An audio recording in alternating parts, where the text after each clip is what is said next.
E aí, gente, tudo bem? Geraldo aqui, Chutando a Escada. Se você caiu de paraquedas, o Chutando a Escada é um podcast de política internacional e divulgação científica na área de relações internacionais. Esse aí latindo no fundo é o Fred. Se você conseguiu ouvir, tá aí com fone de ouvido bom. Meu Cocker Spaniel, 12 anos, tá se manifestando aí sobre alguma coisa. Se você prestar bastante atenção, você também consegue ouvir ele se manifestando na conversa de hoje com a Thalita Santiago Tanschait. A Thalita veio conversar com a gente sobre o processo constituinte no Chile e o governo do Gabriel Boric, que não completou nem um ano ainda, mas já está enfrentando várias dificuldades. Eu estava aqui tentando gravar essa abertura para vocês, fazer um comentário sobre 2022, fazer um comentário sobre o fim do ano, mas eu acho que aconteceu tanta coisa que ainda estão me faltando palavras para expressar esse nosso sentimento de catarse coletiva, né? A gente fica vendo aí as notícias da transição, os novos ministros, as PECs. Acho que às vezes a gente até se esquece por tudo que a gente passou nesses últimos 4 anos. Mas daqui a pouco a gente deixa uma mensagem aí, o ano está terminando aqui no Chutando a Escada também. Foi um ano difícil, vocês podem ter notado aí algumas variações na frequência dos episódios, nas turmas. A gente sempre trabalha pensando nos ouvintes, nessa comunidade que a gente criou ao longo aí de 5 anos. E vamos continuar fazendo isso enquanto nos for permitido. Se você quer apoiar a continuidade desse projeto, entra lá no Patreon, entra lá no Catarse, entra lá no PicPay, procura a gente como Chutando a Escada. Você pode olhar também no chutandoescada.com.br/apoio. Pode fazer um pix para esse e-mail, apoio@chutandoescada.com.br. Qualquer ajuda é bem-vinda. Vamos lá para o episódio, vai ter mais um até o fim do ano. Vamos continuar com essa troca boa aí de gente boa. Abraço! A escada é uma construção que serve para fazer um deslocamento vertical. Nem sempre é assim, mas tem um jeito de facilitar tudo isso. De elevador? Não.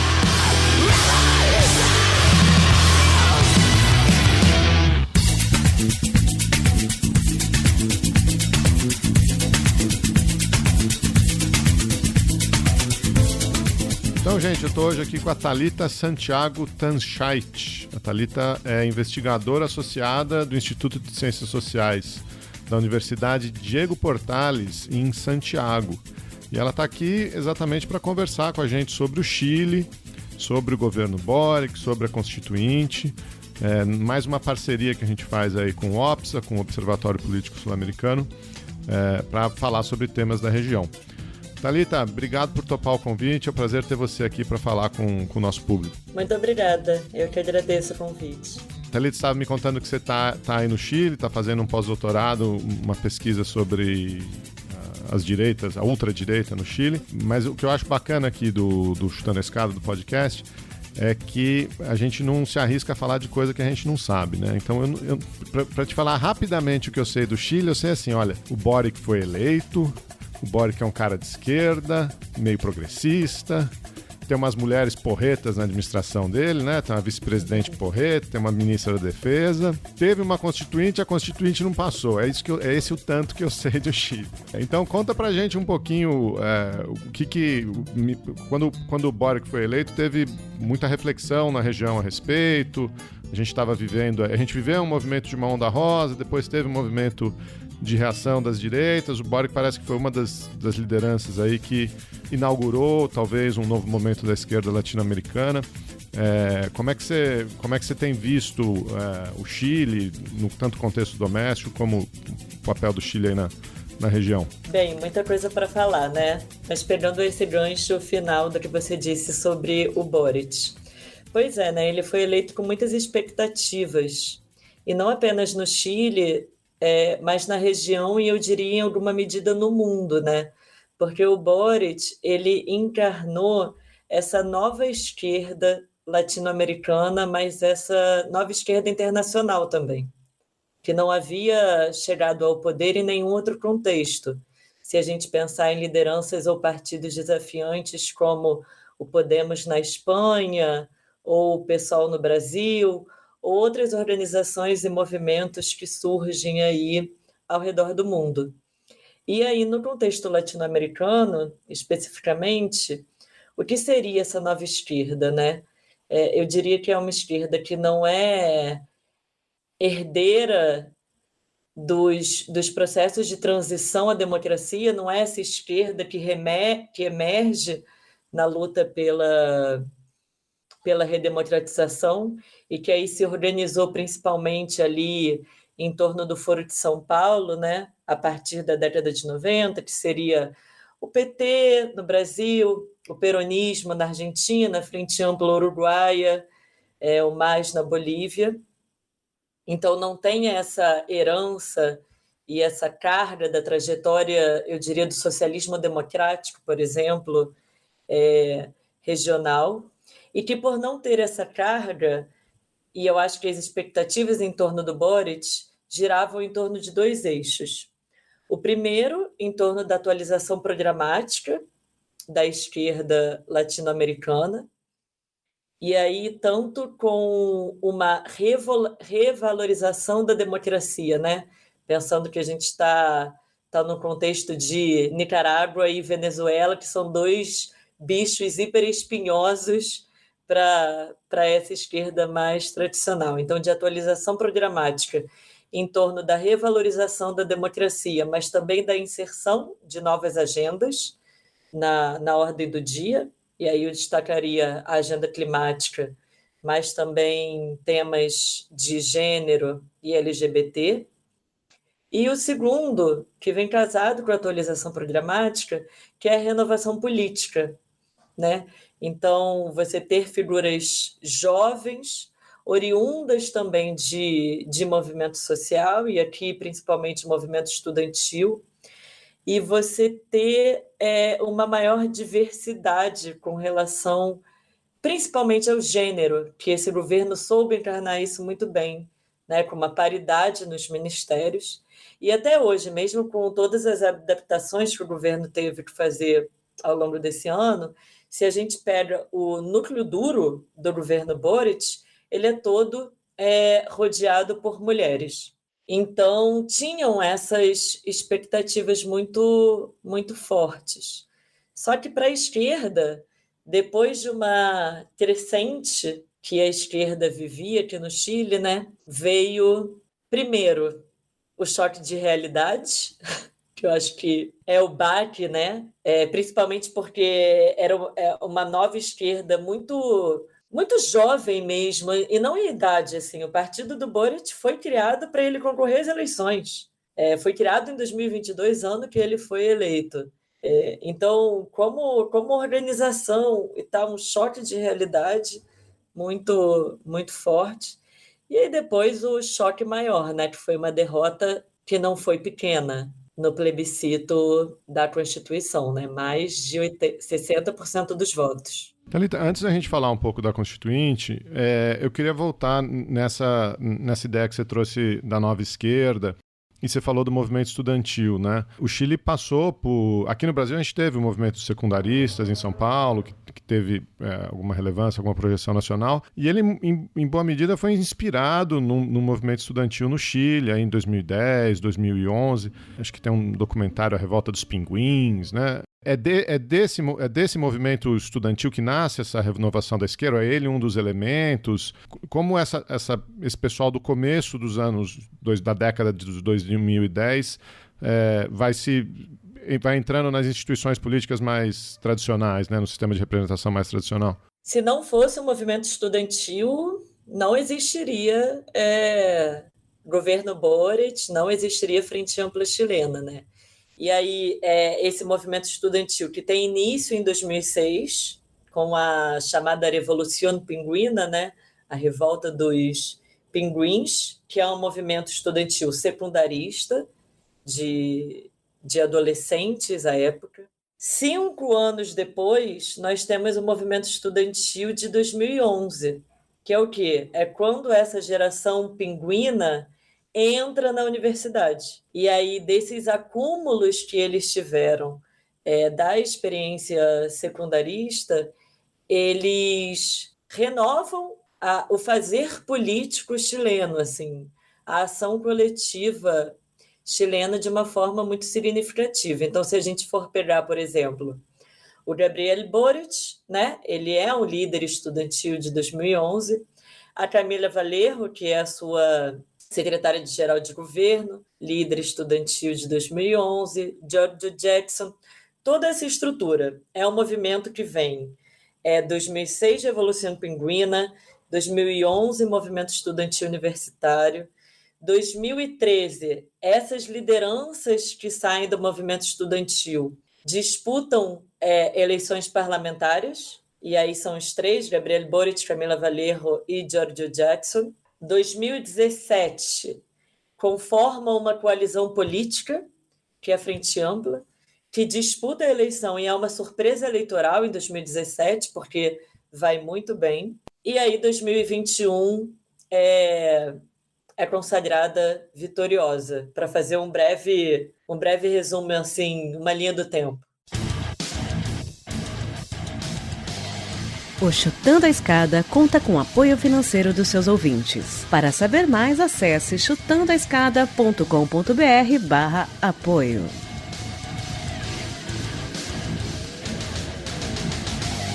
Teve muito essa coisa, não só no Brasil, né, mas em vários outros países, falando a nossa inspiração é o movimento estudantil chileno. Isso aconteceu tanto em 2006 quanto em 2011. E aí eu acho que o caso mais recente de São Paulo acabou virando muito emblemático. Agora, eu acho que é muito importante realçar que o modelo educacional chileno ele é completamente diferente do modelo educacional brasileiro, que, na verdade, o modelo educacional brasileiro serve de exemplo por o que eles esperam ter um dia no Chile, né?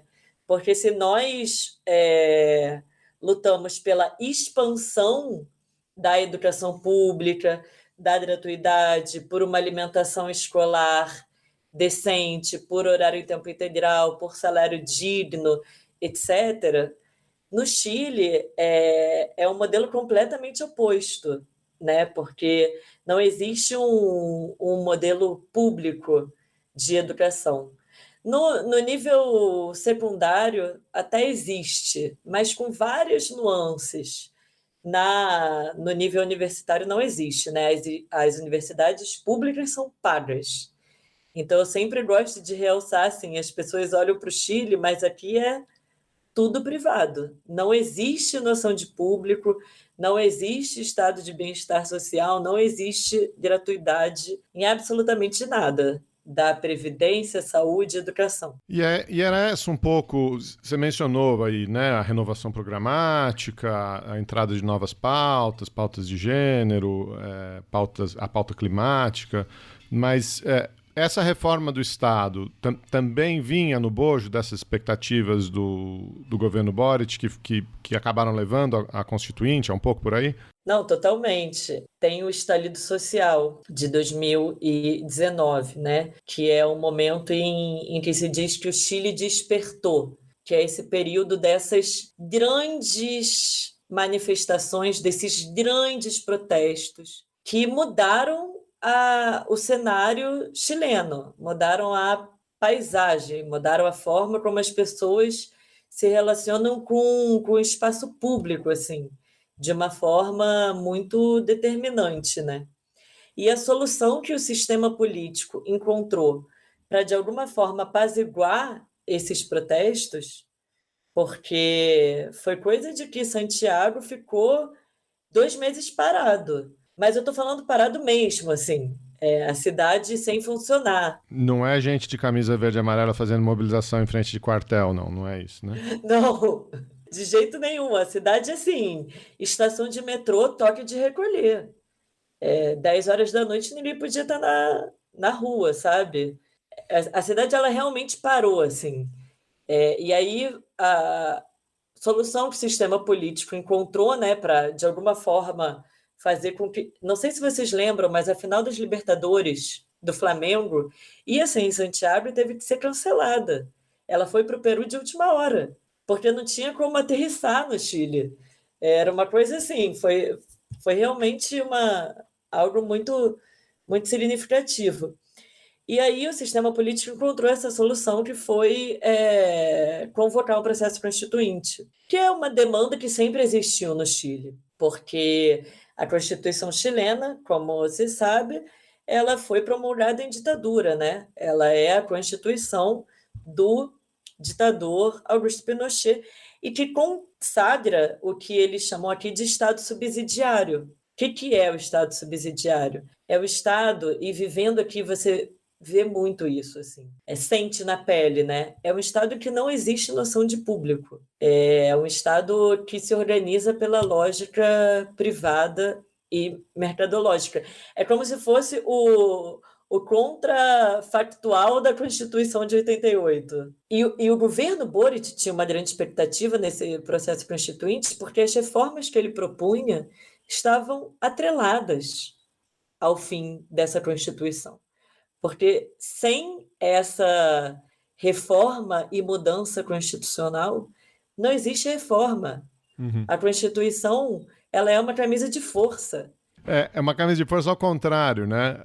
Aqui a gente se defende, os grupos progressistas se defendem na Constituição, né? Na chamada Constituição dos Direitos, né? Então, não pode mexer nas leis trabalhistas, não pode mexer aqui. A gente vai se defendendo nos princípios defendidos pela Constituição. Pelo que você está narrando é o contrário, né? Você não consegue avançar porque a Constituição não deixa, né? Cara, é exatamente isso, assim. No Brasil a gente abraça e fala assim, meu Deus, por favor, Constituição continue, né?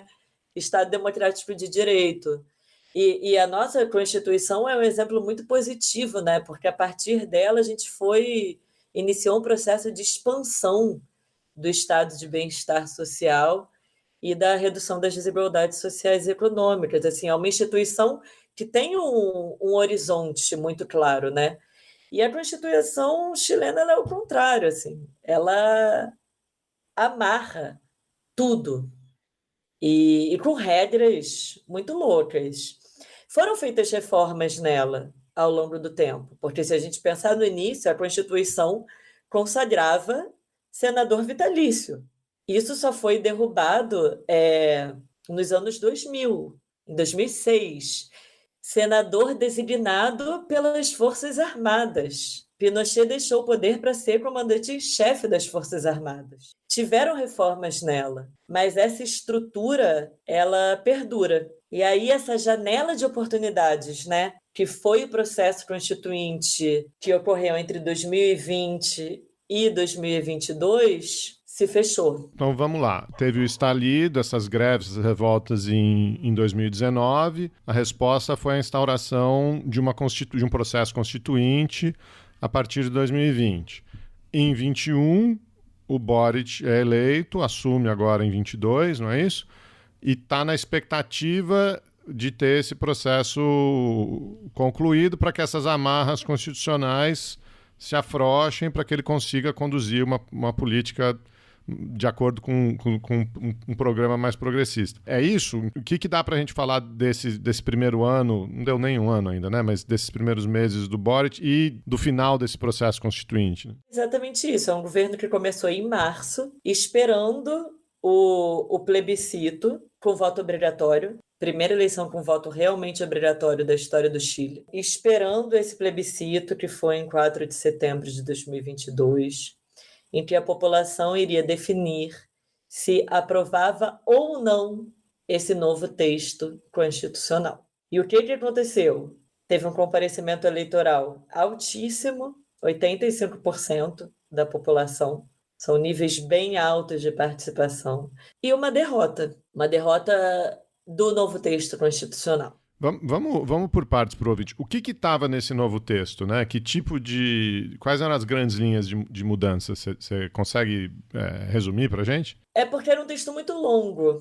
Muito longo. E olhando agora, era um texto que quis dar conta de tudo, e aí acabou dando conta de nada. Mas tinham mudanças importantes nessa questão que eu comentava antes do Estado subsidiário, em que ele deixava de ser um Estado subsidiário e passava a ser o que eles chamam aqui de Estado Social de Derecho, Estado Social de Direito. Então, consagrando, por exemplo, direito à moradia, direito à saúde, direito à educação, o fim da privatização da água, porque o Chile é o único país do mundo em que a água não é um direito público, em que algumas famílias têm a propriedade da água no país. Então, ele avançava em várias questões, mais em âmbito de direitos sociais. Ele fazia um redesenho do sistema político, então mudava um pouco a estrutura do Senado, mudava um pouco o balanço de poderes, né, a forma como os poderes se organizam. E ele tinha aspectos avançados em agenda de gênero, em questão de povos originários, né, consagrava o Chile um Estado plurinacional, mas também tinha outros temas, assim, até direito dos animais estava na Constituição, era uma Constituição bem grande, mas com muito problema no processo constituinte, assim, foi muito espetacularizado e muito amador. Hoje eu olho bem impressionada com o nível de amadorismo dos constituintes, assim, sabe? Em um contexto em que depois o texto ia ser aprovado em plebiscito com voto obrigatório. Ou seja, você tinha que fazer uma coisa que contemplasse ali. Eu imagino que teve uma campanha, né, pela aprovação ou não. Como é que a gente consegue apontar as causas dessa derrota? Assim, você disse que foi uma derrota importante, né? Uma votação significativa. Você mencionou o amadorismo da preparação do texto, do processo. O que mais que os analistas aí apontam assim como fatores preponderantes dessa derrota? Bem, eu acho que tem vários elementos, né? E é como a Revolução Francesa, que 100 anos depois diziam ainda é muito cedo para analisar. Ainda é algo que está muito recente, né? Tô brincando, tem vários elementos. Acho que tem uma coisa que é o seguinte: desde o dia 1 que a Convenção Constitucional foi instalada, a direita, e aí pensando não apenas na direita política, né? Mas a direita como esse campo que tem influência no mundo intelectual, empresarial, cultural, etc., midiático, fez campanha contra a Convenção Constitucional e contra o processo constituinte. Porque eles não tinham os 2/3 necessários para barrar o que se votasse na Convenção Constitucional, então eles sabiam que eles não tinham muito jogo e utilidade aí, e eles se dedicaram a ir deslegitimando o processo. Quando chegou a campanha do plebiscito, que aconteceu agora esse ano de saída, eles já estavam muito bem organizados numa narrativa contrária ao texto constitucional e eles detinham de muitos recursos econômicos. Então, eles fizeram uma campanha gigantesca e caríssima. Só que eles foram muito inteligentes também em fazer uma campanha muito transversal. Então, eles tinham discursos para vários âmbitos, sabe, da sociedade. Então, tinha o discurso para o mundo empresarial, com relação à questão tributária que estava presente na Constituição.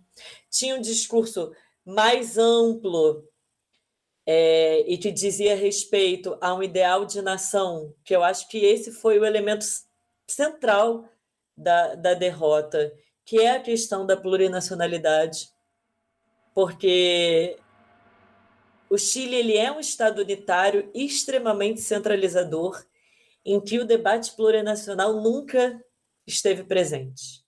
Com força, eu digo, né? Claro que os povos originários sempre pautaram ele, mas ele nunca esteve na agenda e no debate público. E aí ele entrou muito de supetão.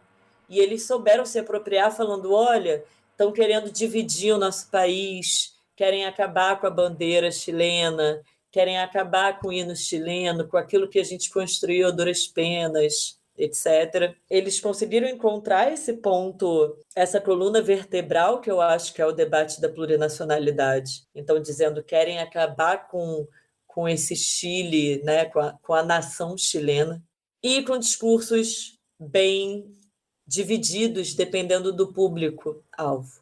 E tem uma coisa que pegou muito também, que foi uma ideia de que o mau comportamento dos convencionais constituintes. Muito circo e pouca seriedade. E um país que é extremamente formal em seu agir, em seu atuar, assim. Por exemplo, só para localizar, a Constituinte, ela foi de maioria de esquerda, só que ela não foi de maioria de esquerda organizada. Ela foi de maioria de esquerda independente. Pessoas sem qualquer participação política prévia. E os constituintes foram indicados? Houve uma votação? Foram eleitos. Foram eleitos. Foram eleitos em maio de 2021. Que aqui é um contexto de muito mal-estar com a política. É um mal-estar generalizado, assim. E é um sistema político muito elitista. É um sistema político muito sem raízes, sabe? No Brasil, a gente tem essa força que é o PT, mas a gente também não pode negar que o Bolsonaro, por exemplo, ele expressa uma parcela considerável da população, né? Ele tem uma conexão muito forte com uma parcela grande da população. Essa conexão entre identidades partidárias, partidos políticos e população, que no Brasil, né, o Bolsonaro fez nos últimos anos e o PT tem feito há algumas décadas, essa conexão não existe no Chile. Eu gosto de fazer comparações para a gente ir entendendo um pouco também. A gente fez algumas conversas aqui com outros pesquisadores do OPSA e achei engraçado esse comentário que você fez desse mal-estar e dessa política elitizada, né? Porque na Bolívia, por exemplo, que é um país que tem essa pauta plurinacional muito aflorada, né? Você tem lá o MAS, você tem um movimento de mobilização muito mais orgânico. Eu acho que a gente também, quando estava conversando aqui com o Diogo e com o Gaio sobre o Equador também viveu um movimento parecido de conselhos locais, que depois também foram sequestrados, mas tem uma coisa mais orgânica, né, na organização política. Sim. Diferente do que você está narrando aí no Chile, né? Não, aqui no Chile é elitismo puro. Elitismo puro. E mesmo se a gente pensar, por exemplo, com todos os aspectos positivos desse movimento estudantil que eu comentava com você. Mas quem são as lideranças do movimento estudantil? São lideranças da Universidade do Chile e da PUC-Chile. Quem que pode estudar nessas duas universidades, uma pública e uma privada? A elite econômica. Então, as próprias lideranças já vêm de um background de elite, em uma configuração distinta ao que a gente encontra no MAS, por exemplo, né, que tem essa base campesino-indígena muito forte, ou no PT, que tem essa base sindicalista e de movimentos urbanos muito forte, né, trabalhadora. É muito distinta a operação da política chilena da esquerda à direita. Da esquerda à direita, todos vieram dos mesmos colégios, das mesmas universidades, passam férias nos mesmos lagos. É bem impressionante, assim. Com exceções, eu estou exagerando, claro. Só para vocês entenderem um pouco. Só para completar uma questão anterior à Convenção Constitucional, esquerda era de maioria independente, né? Uhum. Com mais de 2/3 aí de esquerda e independente. E aí eu acho que se pecou no fazer política. Então tinha muitas questões meméticas, assim, sabe? Eu vou fantasiada, vamos fazer uma serenata no Congresso. Um dos casos mais emblemáticos foi de um independente que foi eleito para Constituinte, porque nas manifestações de 2019 ele saiu com um cartaz dizendo que estava com câncer e, como a saúde era privada, ele não conseguia custear o tratamento dele de câncer. Achou que ia ser mais um na multidão. Virou capa em tudo que é jornal, virou uma celebridade pós-manifestações, foi eleito constituinte e no primeiro mês de constituinte descobriu-se que ele não tinha câncer. Gente, mas é um negócio meio tiririca, então, assim, meio senador Romário, teve um pouco disso nessa eleição da Constituinte, é isso? Teve muito, muito. O que, por um lado, não tinha como ser diferente por conta desse mal-estar generalizado com a política. As pessoas estão cansadas da política tradicional e não é sem razão. E tinha um otimismo porque esses independentes que chegaram à Constituinte eram pessoas de classes baixas. Então, era uma tentativa de mudança também sobre quem participava do processo de tomada de decisões, sabe? Só que aí acabou acontecendo várias coisas que foram deslegitimando, erros da própria Constituição, esse ataque da direita e a outra esquerda tradicional, perdida em embates internos e sem capacidade de liderança e de condução do processo político. Teve esse processo conturbado, essas críticas, essa mobilização da direita. Isso leva a gente um pouco para a sua própria área de pesquisa. Você estava me contando aqui que está estudando os movimentos de ultradireita. É dessa direita que a gente está falando, dessa direita organizada, que também se organiza transnacionalmente? Foram essas campanhas de deslegitimação, né, do trabalho da Constituinte? Então, atualmente eu estou estudando a ultradireita na América Latina, né? Então, lideranças e partidos de ultradireita latino-americanos. Eu estou estudando o Bolsonaro, no Brasil, o José Antônio Kast, no Chile, que foi o candidato presidencial que disputou o segundo turno com o Gabriel Boric, que teve um desempenho muito surpreendente nas eleições de 2021 e que é um candidato de ultradireita, uma liderança de ultradireita. E eu estou estudando o Guido Manini Rios, que é a liderança do partido político de ultradireita uruguaia, que se chama Cabildo Abierto. Nesse momento específico, a minha atenção está voltada para o Chile, porque nós realizamos ao longo desse ano grupos focais para entender melhor o apoio e o rechaço à ultradireita chilena. Ou seja, por que se apoia e por que se rechaça a ultradireita chilena. A gente fez pesquisa de opinião pública anterior aos grupos focais, né, que permitem que a gente aprofunde determinados temas, mas a gente fez pesquisa de opinião pública anterior e aí o que a gente identifica é que a gente tem 20% da população que apoia a ultradireita aqui, que a gente chama aqui de amor à ultradireita, e tem uns 60% da população que rechaça a ultradireita aqui, que odeia José Antônio Kast e o seu partido, que é o Partido Republicano. Então, o que eu estava me dedicando a fazer ao longo desse ano era entender, por meio desses grupos focais, a razão do amor e a razão do ódio ao José Antônio Kast. A gente tem, inclusive já conversamos com outros pesquisadores aqui, que trabalham um pouco com essa articulação da ultradireita mundo afora, né? Seja via estratégias do Steve Bannon, seja via financiadores da Atlas Network e outros grupos, né? Aqui no Brasil a gente viu muito isso com o gabinete do ódio e a maneira de atuação desses grupos nas redes sociais. O Chile viveu alguma coisa parecida nas últimas eleições e nesse debate da Constituinte? É a mesma estratégia de atuação?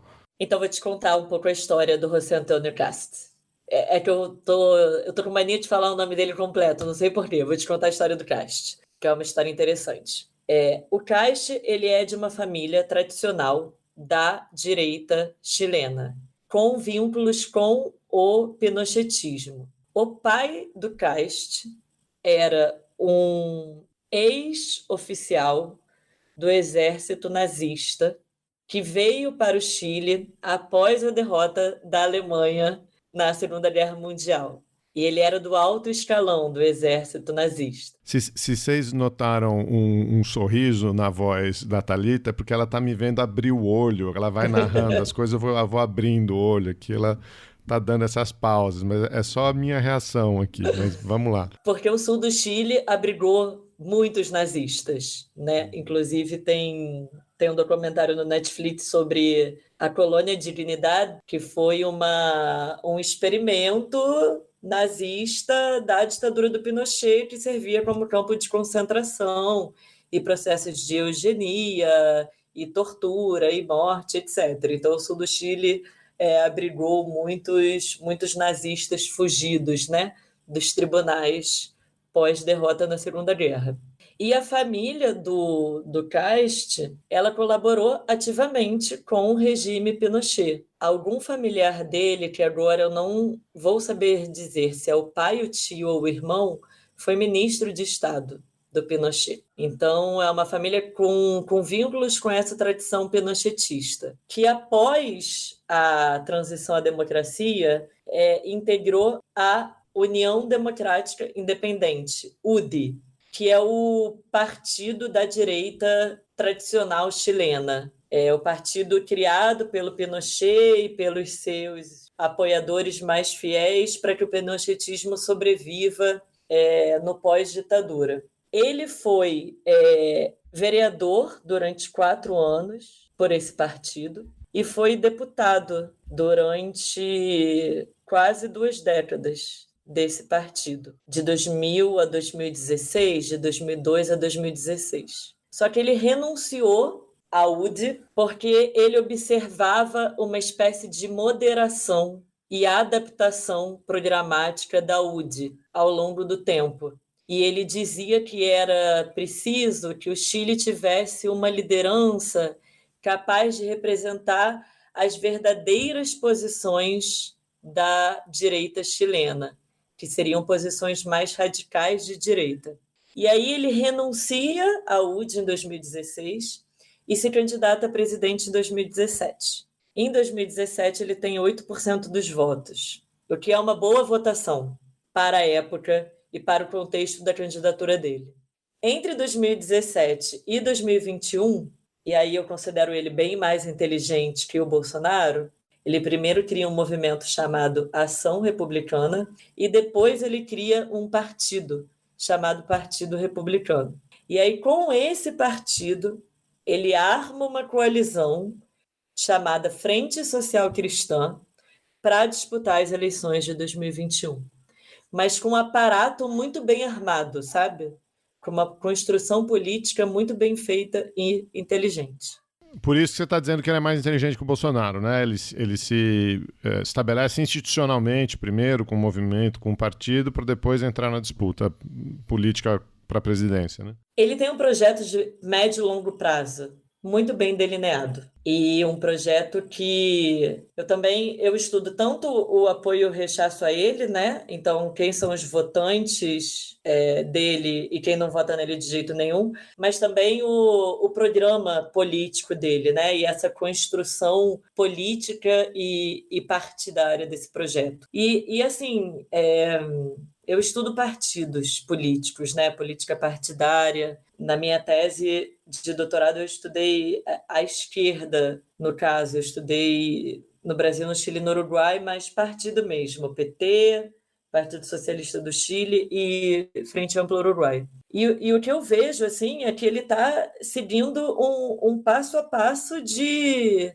partidos e projetos políticos com pretensão de existir no longo prazo, sabe? De perdurar, assim, e de não girar só em torno da figura dele, mas em torno de outras lideranças. Inclusive, na eleição brasileira, agora, no segundo turno, foi uma jovem liderança do Partido Republicano, que é a deputada mais jovem do Chile. Ela foi ao Brasil e participou dos comícios do Bolsonaro na reta final. Será que com o objetivo de aprender ou de dar apoio, de prestar assistência? O que você acha que... Eles têm vínculos, né? O Caixa e o Bolsonaro, eles têm vínculos. E eu acho que é de manter essa troca, prestar apoio, que é importante para eles aqui se demarcarem contra a esquerda latino-americana, né, globalista e etc. Mas também manter esse intercâmbio, assim, nos moldes do que a esquerda faz, né? Só que me chamou a atenção porque é uma jovem, 18 anos, assim, sabe? Indo como representante do partido no segundo turno, na reta final das eleições brasileiras, assim. Então, algo importante. Como você falou, né? Um longo prazo, né? Um pensamento mais de médio e longo prazo. E falando em médio e longo prazo, Thalita, há quantas anda, então, o processo da Constituinte chilena, né? Parece que teve um acordo recente aí sobre próximas etapas. O que dá para a gente esperar alguma coisa? Olha, eu vou confessar que eu estou bem desanimada. Eu acho, assim, existiu uma janela de oportunidades. E sabe essas janelas que só surgem em um contexto muito específico, assim, para a gente que é das ciências sociais, aquela coisa que existia uma estrutura de oportunidades políticas aberta para a construção de algo e que essa janela se fechou, né? O processo constituinte foi derrotado. E agora, depois de meses de negociação, eles chegaram num acordo que vão puxar, né, um novo processo constituinte, e aí vão ser eleitos 50 constituintes, da mesma forma que o Senado aqui é eleito, então com o mesmo desenho eleitoral da eleição de Senado, e com 20 especialistas indicados. Como esses especialistas serão identificados, indicados, e o que torna uma pessoa especialista é uma pergunta que nem eles sabem responder ainda. Vai ver que você tá no jogo aí, hein, Thalita? Especialista, estrangeira, mais neutra. Vai ver que você tá no jogo aí também. Tá doido. Eu tô muito bem aqui fazendo minha pesquisa, porque isso aí eu acho que não vai render muito. Vamos lançar essa campanha aqui no Chutando a Escada. Falar Thalita para especialista. E até ontem, esses especialistas não iam ser remunerados. E aí teve muita manifestação. Foi tipo assim, cara, quem tem 9 meses para fazer um trabalho voluntário, sabe? Só herdeiro, né? Só quem vive de renda. E aí isso vai agora, eles vão ter que ajustar algumas coisas do acordo e tal. Agora, é um contexto muito difícil, assim, porque essa ultradireita que eu comentava antes, ela tem sido muito inteligente em colocar a sua agenda no debate público. O que ela se sai mal é porque o sentimento anti-autoritário ele ainda é muito forte no Chile. Então, esses 60% que rechaçam o projeto da ultradireita, ele é um grupo muito heterogêneo e que rechaça por várias razões. Então, tem uma direita mais branda, sabe? Tem uma esquerda mais ideológica. É um grupo muito heterogêneo, mas eles têm em comum essa questão anti-autoritária, sabe? Uma defesa da democracia forte e que relaciona o CAST diretamente ao autoritarismo, ao pinochetismo, etc. Só que, tirando essa questão autoritária, a ultradireita e a direita também, e a esquerda, que tem um debate muito precário em vários aspectos, tem conseguido pautar uma agenda no debate público que é uma agenda muito perigosa, assim, com relação à migração, à mão dura, né, a políticas de lei e ordem pública, uma agenda que me assusta muito, assim, sabe? Então eu tenho muito receio do que vem por aí, assim. O nível de xenofobia aqui no Chile está muito alto, muito alto. E com um contingente migratório muito elevado. E uma xenofobia muito casada com a questão racial, né? Então, é uma xenofobia muito voltada para haitianos, colombianos, venezuelanos, populações racializadas, assim. E um governo muito omisso com relação a isso, assim. Eu tô, honestamente, assim, bem preocupada, assim. Às vezes eu tenho a sensação que isso aqui tá uma panela de pressão do tipo, cara, eu já vi isso acontecer.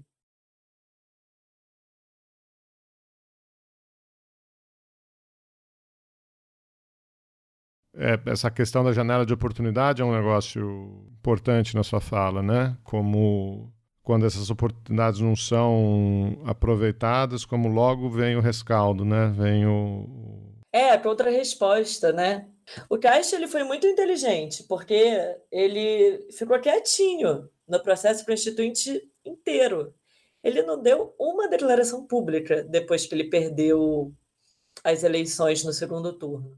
No dia que a Constituição foi derrotada no plebiscito, ele saiu a público para dar declaração. Vitória do povo do Chile, etc. Esse domingo passado, quando já estava nas vias do acordo constitucional ser feito, ele deu uma entrevista para um jornal muito importante aqui, falando: esse acordo constitucional não vai unificar o Chile, não vai servir de nada, só vai favorecer a esquerda radical e a direita convencional não deveria estar participando desse acordo, etc. Então ele só sai em momentos muito específicos, sabe? E com um discurso muito duro, assim. Ele tem um discurso muito duro e me preocupa como esse discurso ele não tem sido rechaçado de forma contundente pela direita moderada, pela direita convencional e pela esquerda nova, velha, tradicional, que está no governo, que não está.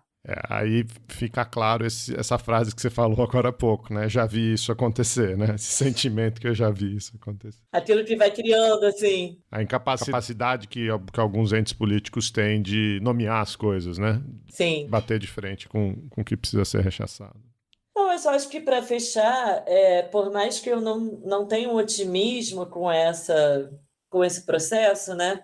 Ele ainda é um processo muito importante para o governo do Gabriel Boric, assim. O presidente ele está muito empenhado em fazer com que esse processo seja levado adiante, para que alguma coisa aí desse estado subsidiário caia, né? E ele possa fazer as reformas que ele quer fazer. Porque ele já anunciou uma reforma previdenciária que é interessante, que é avançada para o que existe no Chile, que o Chile não tem previdência pública, tá? Só tem previdência privada. Ele anunciou também uma reforma tributária que ainda está engatinhando, mas para ele conseguir empurrar aquilo que ele se comprometeu na eleição, ele precisa de algum nível de modificação, assim. Então, eu acho que o futuro desse governo, né, e o próprio futuro dessa nova esquerda está muito atrelado a esse processo. Vamos ver, né? O que ele vai dar. Vamos ver, você certamente vai ver aí do Chile, né, nesses próximos anos fazendo sua pesquisa, e certamente a gente vai chamar você para contar para a gente o que está acontecendo, esclarecer para a gente o que está acontecendo aí.